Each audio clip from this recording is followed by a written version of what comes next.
Hi, my name is Mark Hurst. I'm the founder and president of a consulting firm called Creative Good and the co-author of the new book, Customers Included.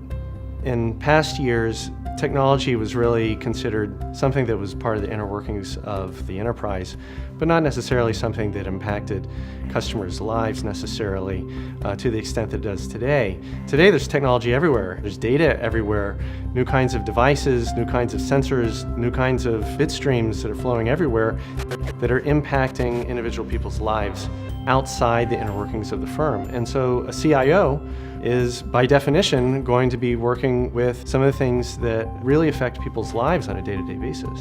Well, there are a lot of challenges right now for CIOs.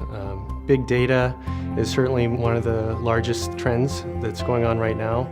Security and privacy are issues with all of the data that's flowing around. The issue of trust is a natural outgrowth of those issues, and what I always suggest is that companies try to create a good experience for the customers. That's the basis of trust, not any of the primary branding elements we've heard about over the years about a logo or a color scheme or even certain types of technology features, but rather what is the overall experience that a customer gets from features and services and products.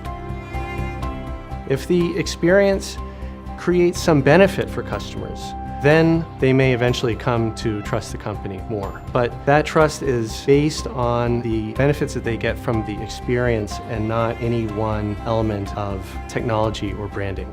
And that's what we're trying to say to people, to think about the customer experience that you're trying to deliver and then look at the available technology and how you can use that to deliver a great customer experience.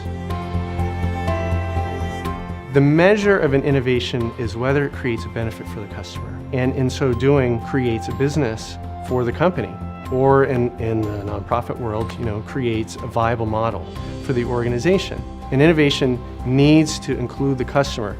You can't simply create something new and radical and cool looking and call it innovative. That by itself is not innovation. Innovation is something that benefits somebody else.